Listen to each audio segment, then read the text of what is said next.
Madame, Messieurs, assalamu alaikum wa rahmatullahi ta'ala wa barakatuhu. Bienvenue dans votre journal de ce 3 Rabiul Thani 1443 Hégire. Les principaux titres. Du 11 novembre au 3 décembre 2021, toutes les stations de Radio Al Bayan seront aux couleurs des festivités de ces 20 années d'existence. Le directeur général engage le personnel pour la réussite de cet événement. Sécurité routière, le ministre des Transports Amadou Koné a visité le futur site des examens pratiques du Code de conduite. Il est situé dans la commune de Port-Boué, à Adjaoué-Koubé. En culture, le festival pour valoriser la culture du Burkina Faso s'est tenu au Palais de la Culture de Treichville du 5 au 7 novembre. Une initiative du réseau des jeunes serviables de la diaspora burkinabé en Côte d'Ivoire.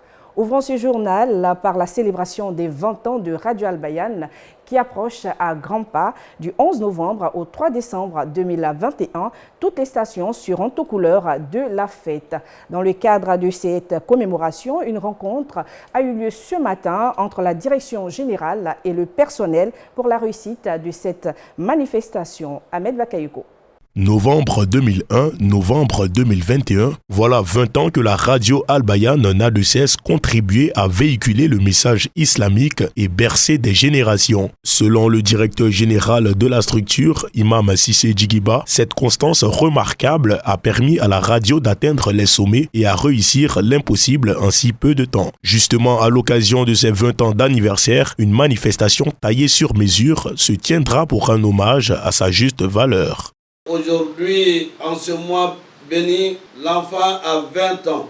Le baptême de l'enfant doit se faire de façon plus manifeste et de façon très visible.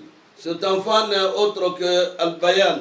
11 novembre de chaque année, les antennes sont aux couleurs d'Al Bayan. Depuis sa naissance jusqu'à l'année dernière. Mais cette année, nous souhaiterions avec vous que ce soit une célébration spéciale, très spéciale.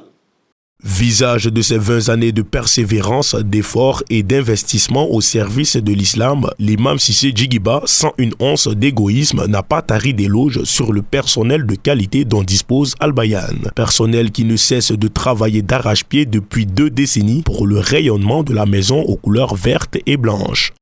Ce que les autres ont réalisé pendant 40 ans, en 20 ans, vous l'avez réussi.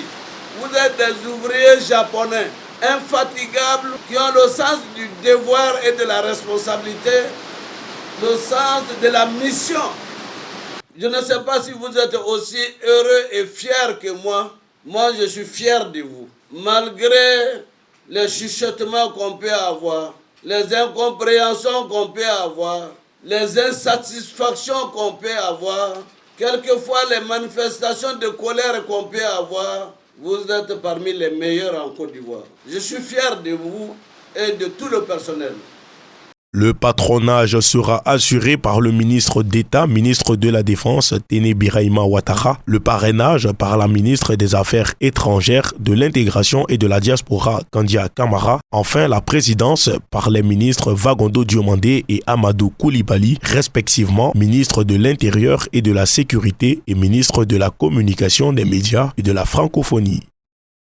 Restons dans l'actualité de 20 ans de Radio Al Bayan. Sur initiative de la station Al Bayan de Bouaké, la ville de Katiola, chef-lieu de région du Hambol, a abrité une opération de planting d'arbres. Plus de 250 personnes, dont les autorités administratives, locales et religieuses, ont pris part à cette cérémonie, nous rapporte notre correspondant Isaac Sonakone. Chaque année, ce sont 235 000 hectares de forêt qui disparaissent en Côte d'Ivoire. Il ne reste que moins de 2,5 millions d'hectares à nos jours sur les 16 millions que possédait le pays dans les années 1900. Un patrimoine en danger dont le sauvetage doit se conjuguer au pluriel. Dans sa mission de développement durable, le groupe Al Bayan joue sa carte d'environnementaliste à la faveur de la célébration de son 20e anniversaire. Se voulant un acteur de développement et sensible aux questions environnementales, le groupe média Al Bayan s'invite et invite toutes les personnes morales et civiques à faire du reboisement et de la protection de l'environnement des affaires personnelles et collectives. L'engagement du premier groupe média islamique ivoirien dans la reconstitution du couvert forestier intervient au moment où le monde entier affûte ses armes contre le réchauffement climatique. L'opération a donc bénéficié de l'onction des autorités locales en charge de la protection de la faune et de la flore. Ce reboisement du jour rentre dans le cadre de l'opération Un jour 50 millions d'arbres initiée par le ministère des Eaux et Forêts. Chers membres du groupe Al-Bayan, à ce stade de mon propos, je voudrais adresser mes sincères remerciements à votre direction générale, en général, et en particulier à la directrice de la radio.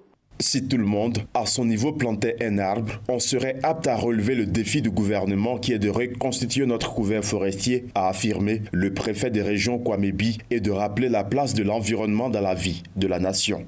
Par exemple, c'est la forêt qui purifie l'air, c'est la forêt qui purifie même l'eau que nous buvons, et puis il y a des vertus thérapeutiques. Donc il y a beaucoup de choses qu'on retrouve dans la forêt. Le fait de détruire la forêt, c'est détruire la vie.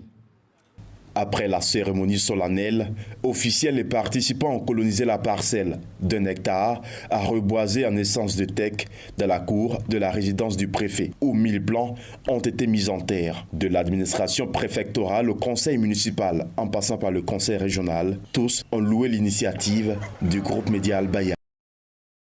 Direction Nolo, dans la région d'Odiéné, où El Hadj Koné Lanciné a été intronisé chef de canton.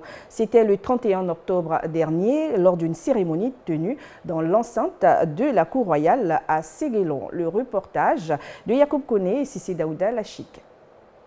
El Hadj Koné Lanciné est le 6e chef de canton Nolo. Il remplace à cette fonction son frère Feu El Hadj Koné Tiomoko. La cérémonie d'intronisation a été rehaussée par la présence du représentant de la Chambre des rois et chefs traditionnels du Kabadougou, des guides religieux, des chefs de village et des chefs de service.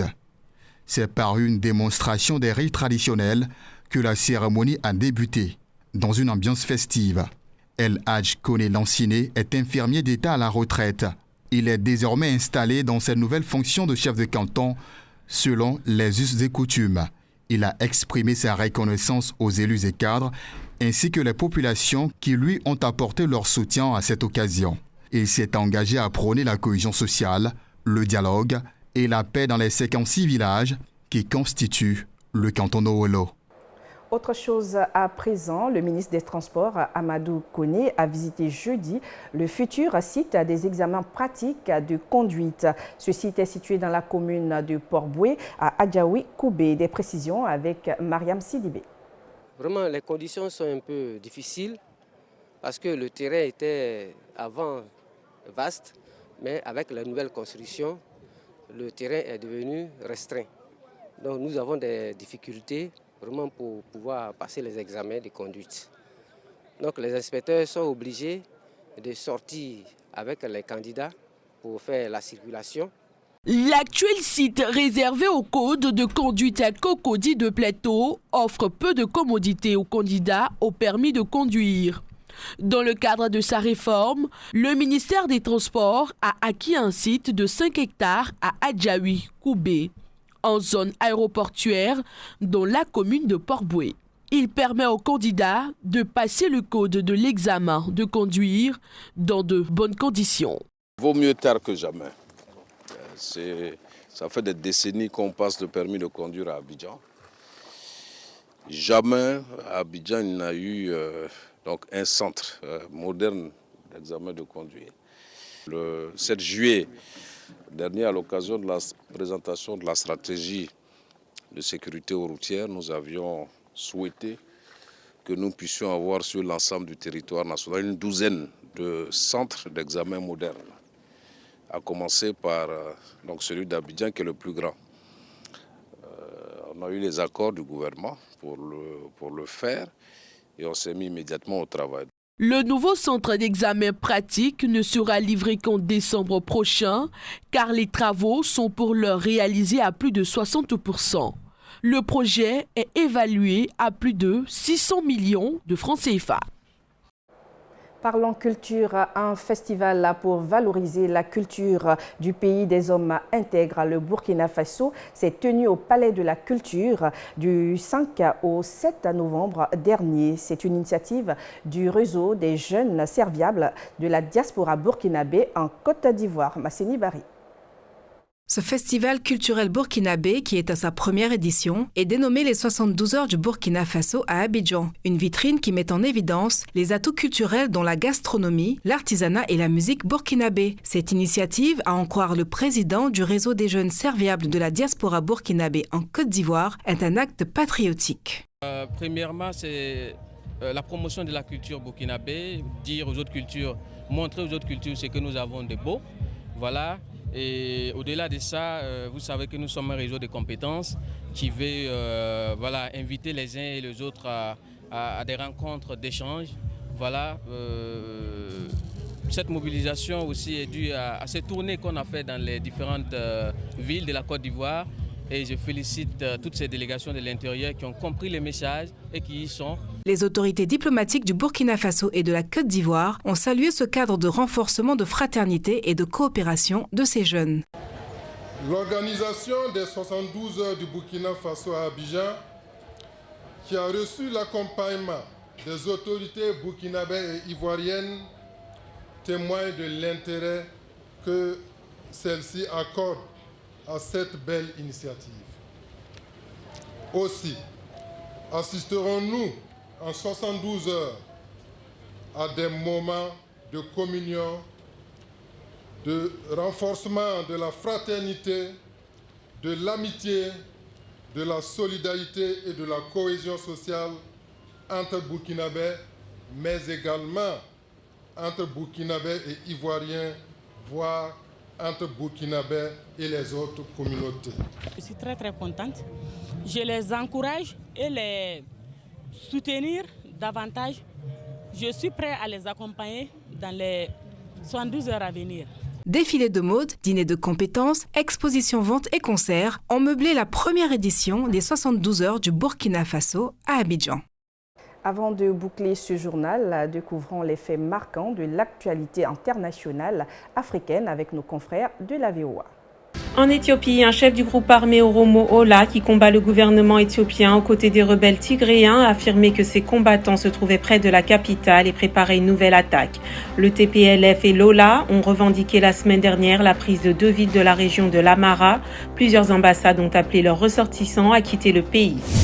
La CEDEAO a imposé dimanche à Accra des sanctions individuelles aux membres de la junte au pouvoir, au Mali et leurs familles. C'est en raison du retard dans l'organisation des élections.